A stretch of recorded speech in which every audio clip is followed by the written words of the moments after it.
everyone, my name is Simran Kapoor and I warmly welcome you to my channel English Made Easy. Today we are going to discuss the most common problem that people face at any point of time in their life or at any specific stage, maybe as a student or as a job seeker, is what and how to prepare the self-introduction. Alright, so today we will take a deep dive into the nuances that contributes to an outstanding self-introduction, and I will share with you the accurate tips and the accurate information about what should be included in a right and accurate self-introduction and how you must prepare it. So before I start the video, I would request you to please subscribe the channel and please hit the bell icon so that you receive notifications of all my latest videos. So now we must start with our video. So what should be included and what are the things required in a self-introduction? Or how can you answer the command, tell me about yourself? Now, let me tell you, whenever you are going to give your self-introduction, especially whenever you are going especially when you are going for a job interview. Now, an interviewer wants to know how can you be an asset for them? Okay, they are not interested in any personal things about you. They are not interested in your age, in your hobbies, where you live, nothing like that. They just want to know if you can be an asset for them or not. If resume is not enough for them to decide if the candidate is right or should be selected. If it was enough, why would they call you? So they call you to know more about you, they call you to know, to judge your personality, to judge if you are a confident person, to judge if what you have stated is authentic. All right, so resume is not enough to for the interviewer to decide if you are the right candidate or not. So they are calling you for a purpose, because they want to meet you, they want to talk to you personally. Okay, so they want to know if you can be an asset for their firm or not. They are not interested in anything else. So the first thing they want to know is, who are you? Second is, what do you do? That means, what are you doing currently, and what you did previously and what you learned from it. Okay, so what you did previously, what you learned, is going to help them to decide if you are right, to decide if you can contribute to their firm, to decide what you can contribute to their firm. All right, so they want to know about your skills. They want to know if you have the leadership qualities. They want to know if you have the required experience. They want to know what's your vision for your career. Okay, the vision is the main factor that helps him to decide if you can be the right candidate, because a person with a great vision will have some sincerity, not some much sincerity towards the work, towards their working manners, towards their lives, towards their work life. Okay, so the main thing they want to they want to hear from you is if you are an asset for them or not. All right, so they want to know how you can contribute to their growth. Okay, they do not want to know where you live, what's your name is, nothing like that. So they what do they do is they match your skills with with their requirements. Okay, if your skills, your abilities, your capabilities, your talent, your knowledge, your attitude towards work match to their requirements, match to their needs, you will be selected. For example, it is just like you buy anything from the market. Suppose you go to buy a piece of garment. All right, so you look out for certain factors, right? You look out for the shape, the color, the size, the price, the quality, and so many factors. And when those factors they meet your needs, you buy that garment. So similar is the case with the employer also. The interviewer match your skills, your experience level, your knowledge, your confidence level, your personality, your attitude towards work with their requirements, and when all the list is met, they buy you. Okay, they select you. So now we get to know what should be included in a self introduction.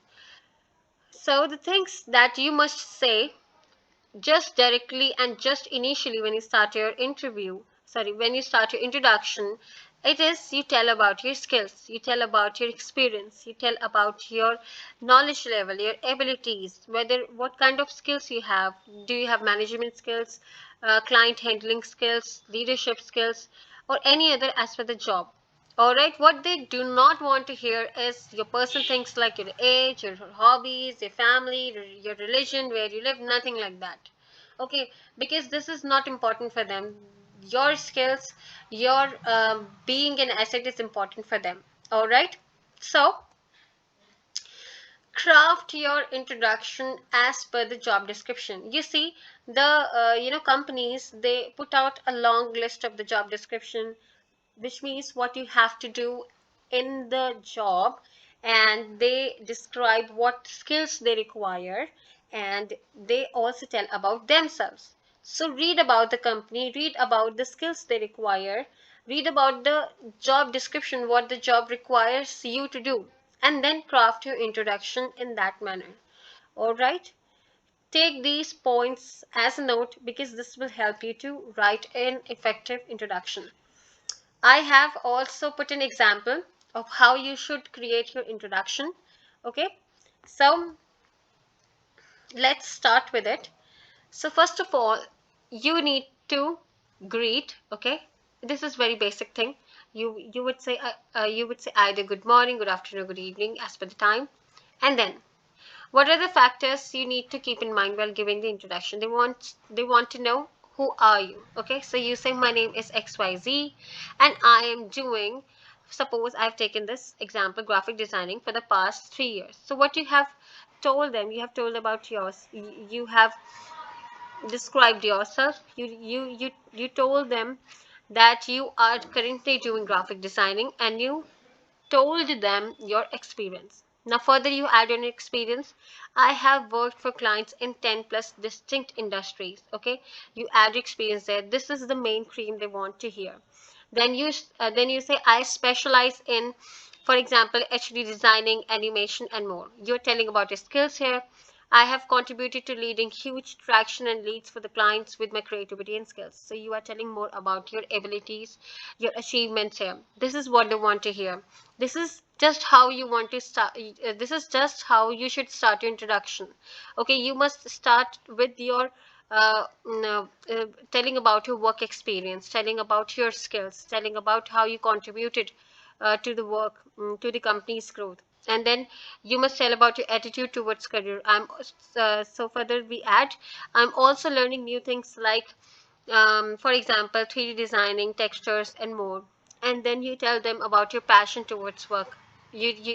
I prefer to learn more and elevate my experience and skills to the next best level, and therefore I want to be a part of a remarkable organization like yours, where I will get the opportunity to learn something new and at the same time use my knowledge for the company's highest growth. So this is what they want to hear from you. They want to know your skills, your abilities, your attitude towards the company, towards the job, towards your career. All right. They want to know what's your passion for the work, what's your experience level.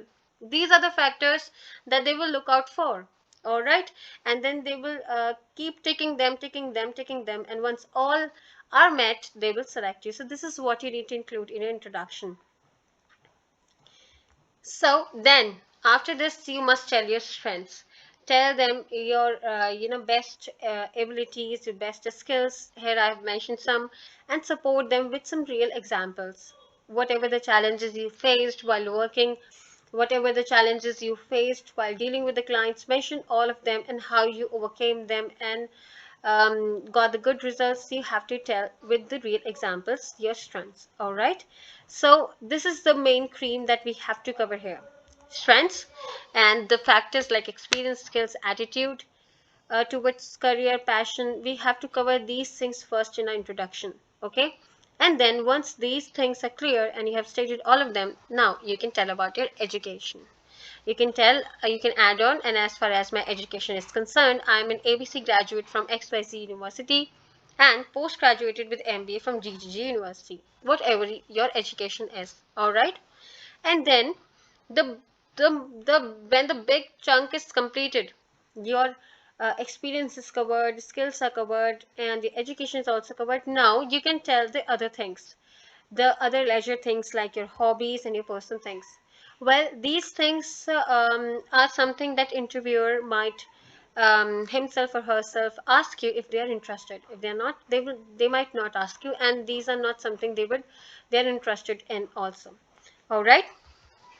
So I want to share one thing here is, do not follow the old kiddish introduction that is taught in school to us. All right, because it has literally become very outdated and very old, and it will make you sound very, very stupid and outdated to the interviewer, and they would reject you, and they will reject you. All right.